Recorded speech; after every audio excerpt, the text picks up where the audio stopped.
Hi friends, welcome back to my YouTube channel MP successors. और आज की इस वीडियो में हम बात करने वाले हैं ऐतिहासिक पर्यटन स्थल मांडू के बारे में। ये जो टॉपिक है ये बहुत इंपॉर्टेंट है क्योंकि इससे बहुत सारे क्वेश्चन आपके एमपी जीके और जो अदर स्टेट एग्ज़ाम और आपके सेंट्रल एग्ज़ाम होते हैं उनमें भी जो मध्य प्रदेश के मांडू है यहाँ से क्वेश्चन पूछे जाते हैं। तो ये जो ऐतिहासिक स्थल है बहुत इंपॉर्टेंट है और आपके एमपीपीएससी वगैरह में भी इससे क्वेश्चन आते हैं। तो यहाँ पर अगर हम बात करें तो इसके जो महल वगैरह हैं और जो ऐतिहासिक इसका पूरी हिस्ट्री है वो भी बहुत इम्पोर्टेंट है। यहाँ पर अगर हम बात करें तो मांडू का पुराना नाम मांडव है, तो ये आपको याद रखना है। और जो मध्य प्रदेश के धार जिले में स्थित एक प्राचीन गांव है, तो ये धार जिले के अंतर्गत आता है मांडू और ये एक गाँव है। मांडू मालवा के पठार पर स्थित है, तो ये पठार भी याद रखना है कि कौन से पठार पर स्थित है, जिसकी समुद्र तल से ऊंचाई करीब 2000 फीट है। और मांडव के दक्षिण दिशा में निमाड़ क्षेत्र का विस्तार है। और बुंदेलखंड के वीर योद्धा आलाउदल ने इसी जगह आकर युद्ध किया था, जिसे इतिहास में मांडवगढ़ की लड़ाई के नाम से जाना जाता है। तो ये भी क्वेश्चन पूछा जाता है कि मांडवगढ़ की लड़ाई किसके मतलब कि आलाउदल के बीच हुई थी, तो ये किस जगह पर हुई थी, तो ये कहाँ हुई थी, मांडू धार जिले में। आगे यहाँ पर हम बात करें तो 10वीं सदी में परमार वंश के शासकों ने सर्वप्रथम मांडू को अपनी राजधानी बनाया था। ये बहुत इंपॉर्टेंट है, इस टर्म को याद रखना है कि सबसे पहले मांडू को अपनी राजधानी किसने बनाया था, तो परमार वंश ने। और कौन सी सदी में, तो 10वीं सदी में। बात करें आगे तो परमार वंश के प्रतापी राजा जयवर्मन और भोजराज हुए थे। और नीलकंठ महादेव मंदिर उसी काल का बना हुआ है, तो नीलकंठ मंदिर भी फेमस है यहाँ पर मांडू में, तो इसका नाम आपको याद रखना है। और ये 10वीं सदी का बना हुआ है और जयवर्मन और भोजराज द्वारा बनवाया गया था।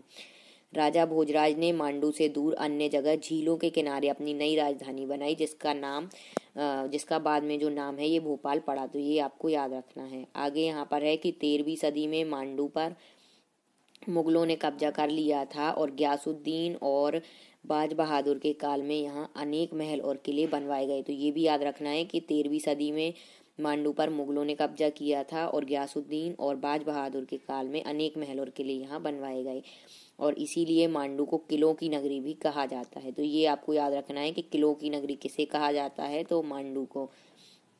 आगे यहाँ पर बात करें तो बाद में मांडव इंदौर की मराठा रियासत के आधिपत्य में आ गया था। तो ये इसके 13वीं सदी के बाद फिर ये मांडव इंदौर के मराठा रियासत के आधिपत्य में आया था, ये याद रखना है। और दिल्ली दरवाजा, जहांगीर दरवाजा, तारापुर दरवाजा इस नगर के प्रमुख प्रवेश द्वार हैं। तो जो मांडू है इसके 3 प्रमुख द्वार यहाँ पर बताए गए हैं, दिल्ली दरवाजा, जहांगीर दरवाजा, तारापुर दरवाजा। ये आपको याद रखने हैं कि प्रमुख प्रवेश द्वार कौन कौन से हैं। बात करेंगे आगे यहाँ पर हम मांडू के और इम्पोर्टेंट पॉइंट्स की। तो मांडू एक छोटा सा कम आबादी वाला विस्तृत क्षेत्रफल में फैला पहाड़ी गांव है और पहाड़ी इलाका होने से वर्ष भर यहाँ हरियाली बिछी रहती है और नीम, आम, अमरूद, इमली और बरगद के पेड़ यहाँ बड़ी संख्या में हैं।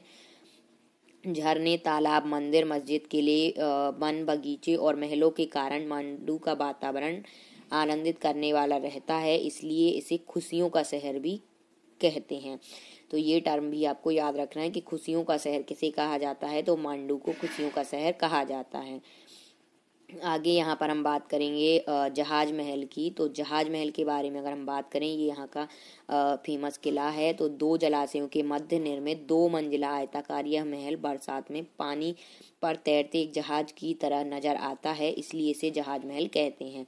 ये कहाँ है, 2 जलाशयों के मध्य है, तो ये आपको याद रखना है, इसलिए इसका नाम जहाज महल पड़ा।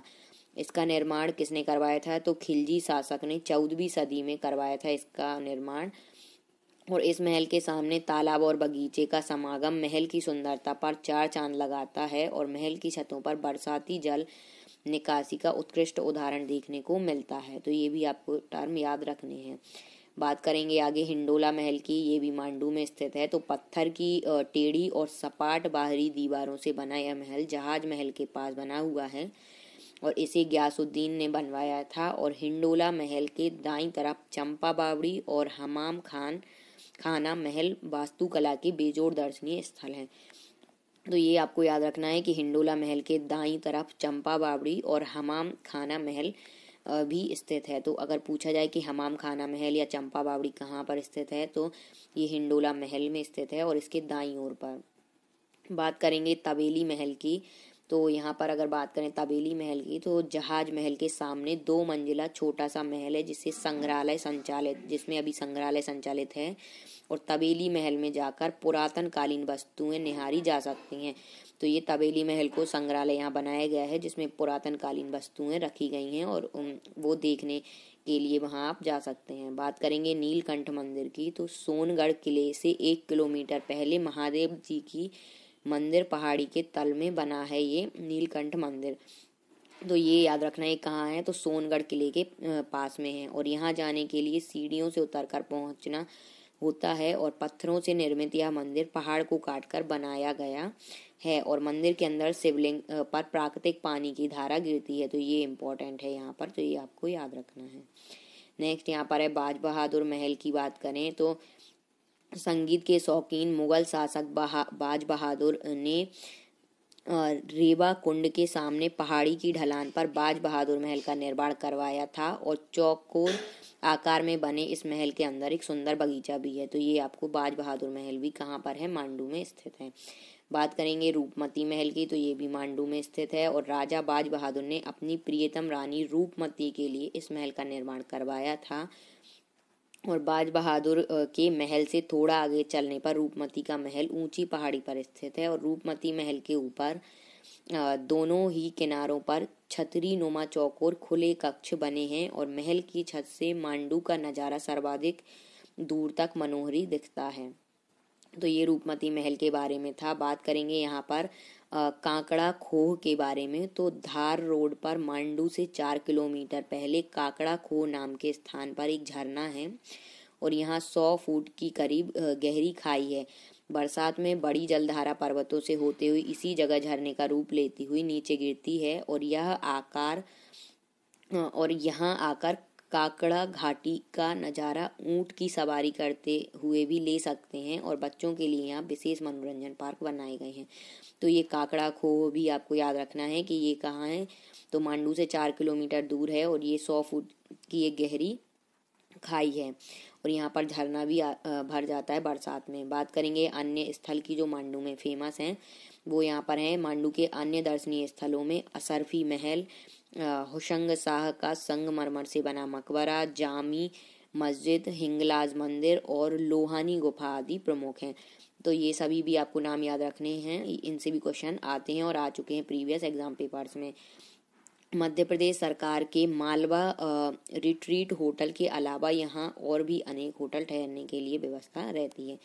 तो ये सारे इंपॉर्टेंट टर्म थे जो आपको यहाँ पर बताए गए हैं। और मांडू से बहुत ज़्यादा क्वेश्चन आपके आते हैं और आप प्रीवियस ईयर एग्जाम पेपर वगैरह भी उठाकर देखेंगे तो इसमें आपको मिल जाएंगे आपके नेशनल लेवल जो सेंट्रल के एग्ज़ाम हैं। और सभी एग्ज़ाम एसएससी वगैरह में भी पूछे जाते हैं। और एमपीपीएससी वगैरह और जो पटवारी के एग्ज़ाम हैं आपके मध्य प्रदेश में, ग्रुप 2 सब ग्रुप 4 जितने भी एग्ज़ाम हैं मध्य प्रदेश के, उन सभी में भी इससे एक ना एक क्वेश्चन आपको ज़रूर देखने को मिलता है। तो आप लोगों को वीडियो कैसी लगी कमेंट बॉक्स में बताएं। वीडियो को ज़्यादा से ज़्यादा लाइक करें, शेयर करें। चैनल पर नए हैं तो चैनल को सब्सक्राइब करें। Thank you.